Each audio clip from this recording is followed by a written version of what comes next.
So we're gonna start by going in the Wayback Machine a little bit. Did some research.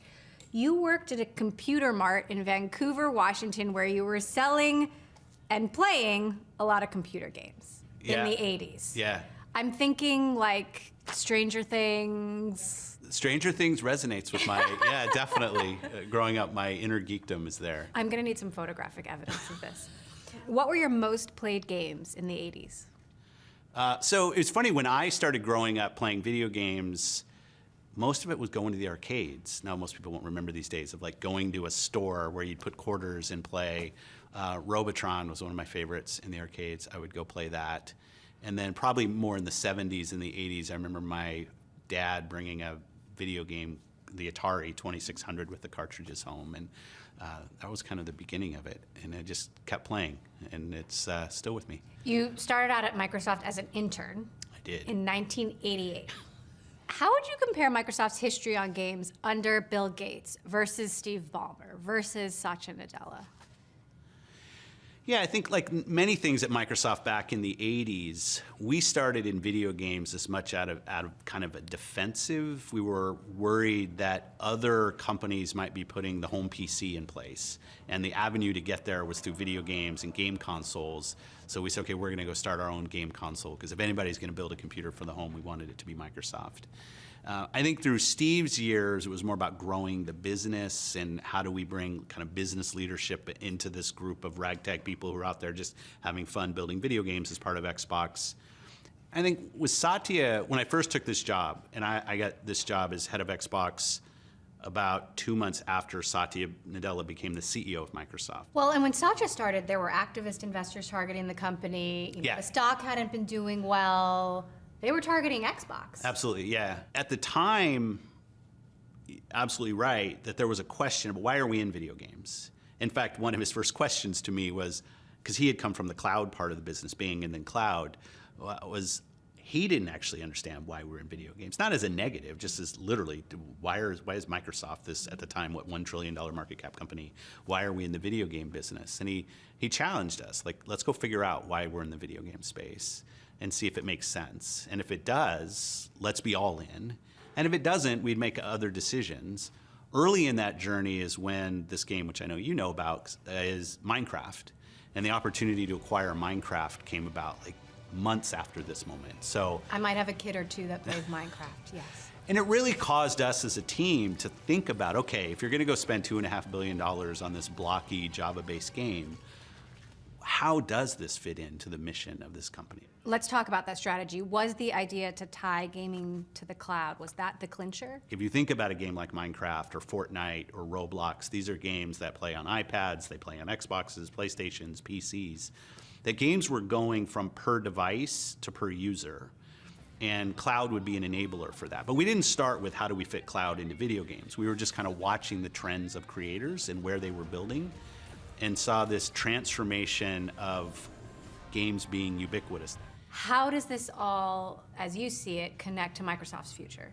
The cool thing I see going on now, and it does fit with the investments Microsoft's making in Azure and other places, is today the world, anybody's a creator. And video games are going through that same transformation, where if I rewind to my childhood and playing video games, I walked into like an Egghead software and there was a line of boxes. We might go create the best game in the world, but there was no way for us to get it in front of an actual person who might want to go play because we couldn't get shelf space, all these things. Today, we see gamers, creators on our platform from all over the globe who can create a game that can literally reach billions of people through our distribution capability. To a player, a game is a game. And you can deliver that game through the cloud to anybody who has a device that's capable of reaching the internet. I hear you're still an avid gamer. I am. How often do you play games? Like how many hours? I go to bed early, so I go to bed at 10. In Seattle at 10 o'clock. People who play with me online, they tease me about how militant I am at 10 o'clock. I'm out. I probably play 15 hours a week. As I understand it, you do your own deals. You don't necessarily need permission from Satya to do a deal. Is that true? No, there's definitely, it depends on the amount of the money in the deal, but when we think about some of our bigger deals, we go to the board. And so Satya Nadella, Amy Hood, the CFO, have been incredibly supportive. As Xbox, we're one of the biggest consumer businesses in the company. We're a brand that makes Microsoft relevant to a whole generation that probably doesn't think about a lot of other Microsoft products in their day-to-day life. Well, you're in the process of a potentially monster deal, $70 billion acquisition of Activision. Talk to us about how this deal came together. When we were thinking about on that idea of what are we capable of doing today and where do we need to go, the biggest gaming platform on the planet is mobile phones. 1.5 billion people play on mobile phones. And I guess regretfully as Microsoft, it's not a place where we have a native platform. As gaming coming from console and PC, we don't have a lot of creative capability that has built hit mobile games. One thing about the video game space is if you've been around maybe too long, you know most of the creators out there. So you kind of know teams that could be a good fit in terms of what we were trying to do. But we really started the discussions, internally at least, on Activision Blizzard around the capability they had on mobile, and then PC with Blizzard. Those were the two things that were really driving our interest. Big tech is under a lot of regulatory scrutiny. Big tech deals are under scrutiny. What's the status of the deal? What have your conversations with regulators been like? You know, I kind of come at this that big deals should be scrutinized, right? I think that's the role of regulators, why they're in place. I feel good about the progress that we've been making, asking good, hard questions about, okay, what is our intent? What does this mean? If you play it out over 5 years, is this constricting a market? I feel good about it. Microsoft had its time in the antitrust spotlight. Now the spotlight's on Google and Meta and Apple and Amazon. How is it that Microsoft has skirted the spotlight? Your competitors might say it's unfair. Well, I think your point about us having grown through that time, I might call that the adolescent years for us as we were kind of learning, I think is an important consideration that we did learn a lot as a company through that time and what it meant. And I think that sticks with us today. You've been a really big advocate of cross-platform play and this idea that gamers should be allowed to play whatever games they want on whatever platform they want. Why is that so important to you?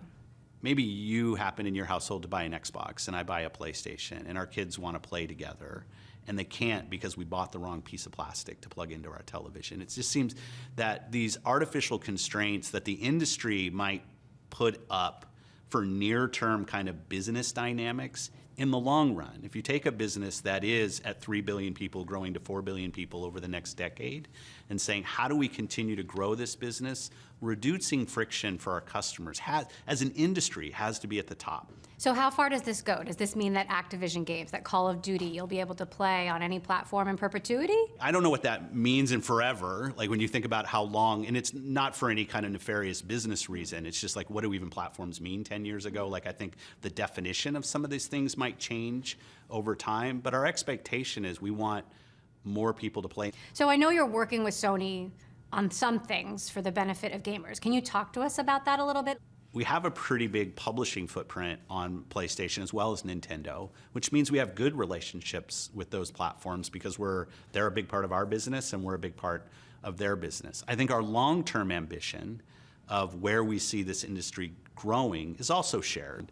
I think the area where things get stuck a little bit, it's in the kind of near midterm competition. If somebody walks into a store and they have one $500 bill, they're either going to walk out with a Switch, which is what most people buy, or they're going to walk out with a PlayStation 5, or they're going to walk out with an Xbox, or maybe somebody will go buy a Windows PC.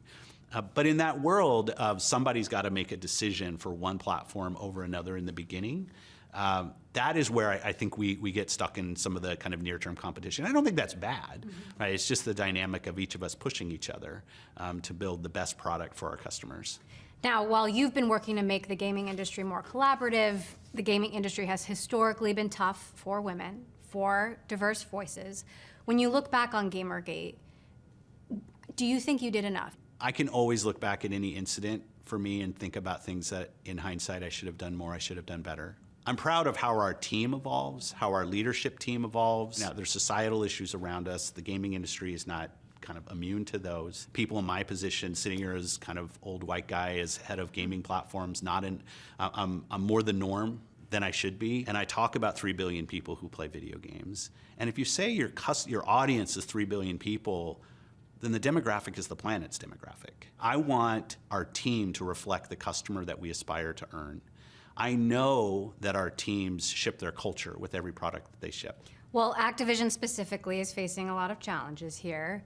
There have been lawsuits, there have been employee walkouts, there have been accusations of sexual harassment, sexual assault. How much did that concern you when you were thinking about this deal? We had access to data from the company before we announced the acquisition to see what the actual numbers were in terms of reports.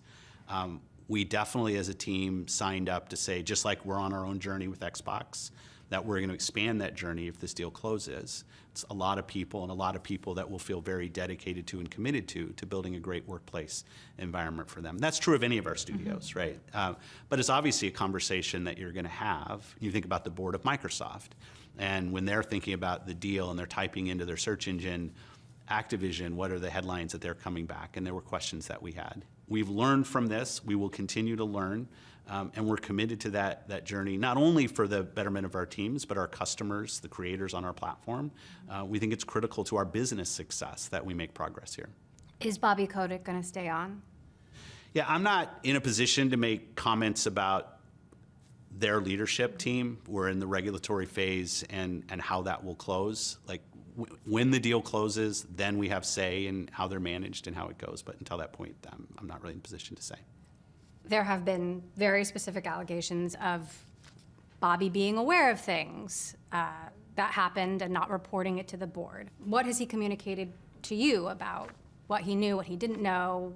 The discussions we've had were about the teams, where they're at, can they make the progress they need to make, because the closing is a long process.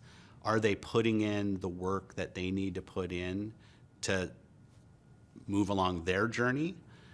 And I believe they're committed to that. When I look at the work that they're doing now, there's always more that can be done. Activision has divisions that are unionizing, and I know Microsoft has said they'll recognize those unions. What does that look like? I've never run an organization that has unions in it.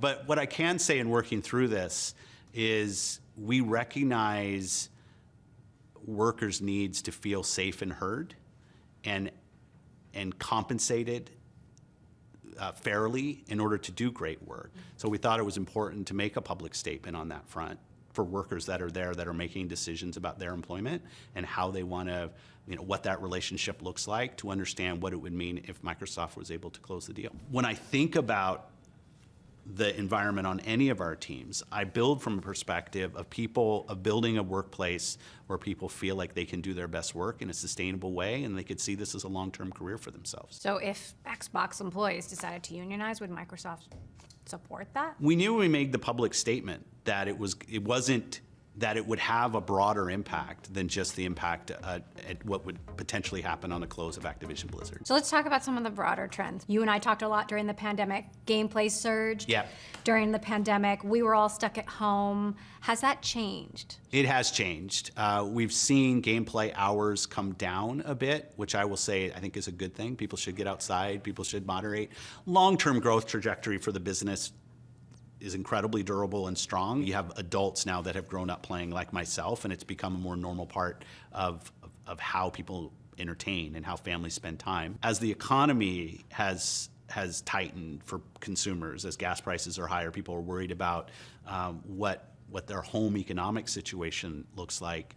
We're seeing gameplay hours kind of stay strong, because I think from a value perspective, gaming's a good value for people in a time of kind of economic constriction. If people bought Minecraft, they can continue to go play Minecraft. What about supply chain? What challenges are you still seeing? Are all the consoles that you want to have made in time for the holidays going to be here?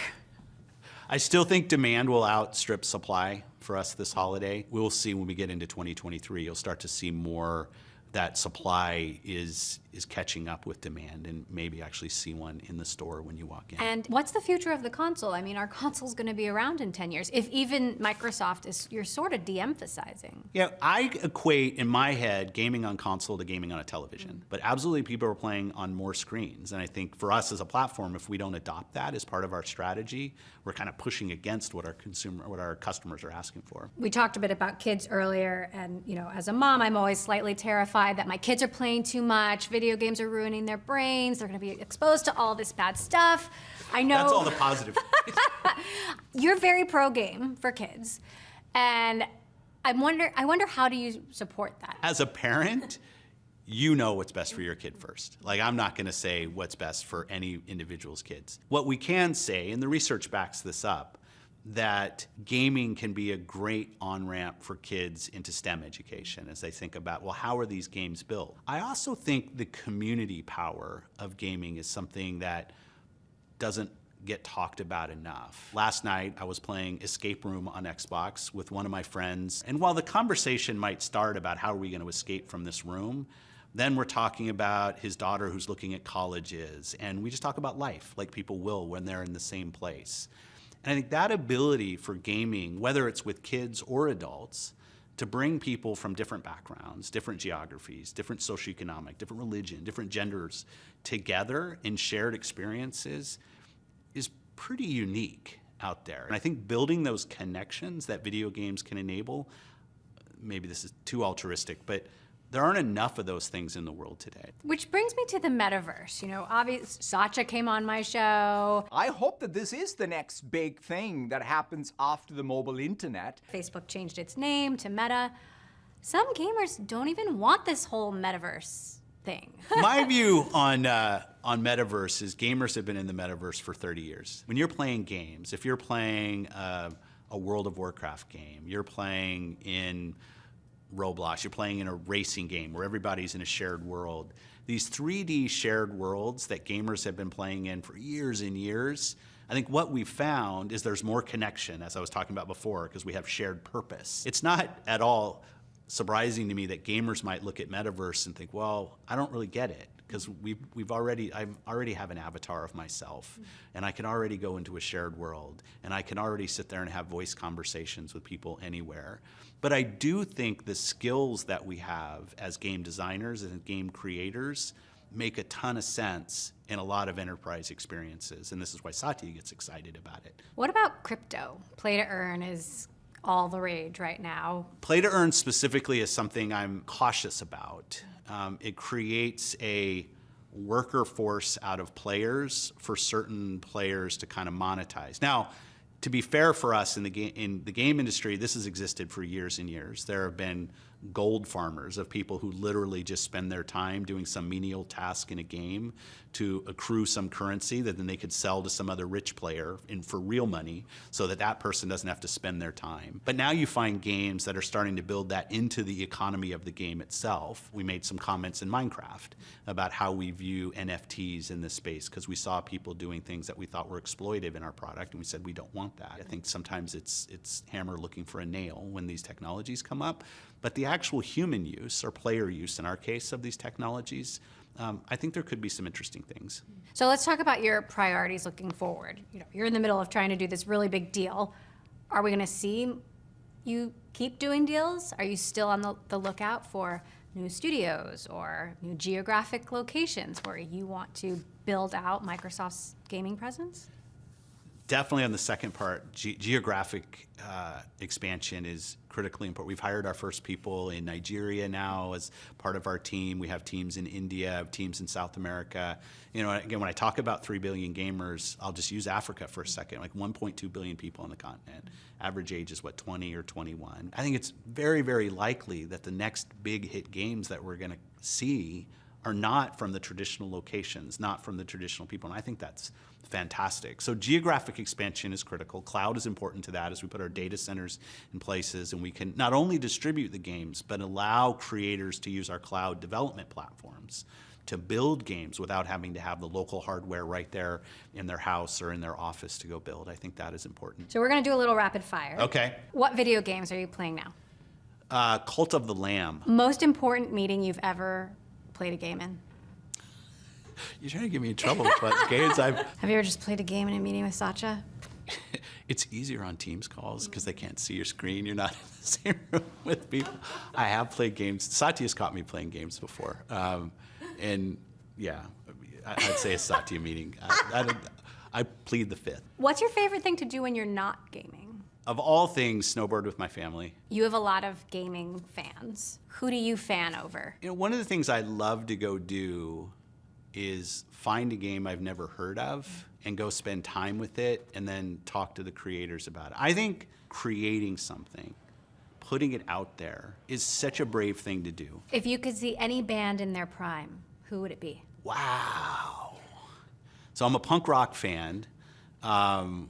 So I'd probably go back and say like the Ramones. Best piece of advice for your 20s? When I think about at least my career, and that's the only lens I have, there have been a number of times when others have made bets on me that I probably didn't think I was ready for, including the job I'm in now. And to listen to the others around you when they are making a bet on you, when they're pulling you to go do things, at least for me, who I was probably reticent, maybe a little imposter syndrome kicking in on was I really ready for something, but understand that others around you, when they're encouraging you, that they're probably doing it for good reason. How do you balance work, life, and play? My little 15-minute commute back and forth is my transition zone of I'm now at work, I'm now at home. I don't even have a home office because when I'm home, I'm not at work. Like it's just always been my thing is that segmentation with my family and what I do. It doesn't mean I've never responded to a mail when I'm at home, but I'm very regimented that way. When COVID happened, it didn't work, and it didn't work emotionally, it didn't work output-wise, like motivation, and I was pretty transparent about that with the people around me and how I had to change things. Does that mean you want everyone else to come back to the office? No, people have to work in the way that works for them. What does the gaming industry look like in 5 years, and what does it look like in 20 years? We're going to see video games really gain their space in telling stories that really change people's perspective on others' lived experience, and I think that's a pretty cool thing. All right, thank you, Oh, Phil, thank you. for joining us.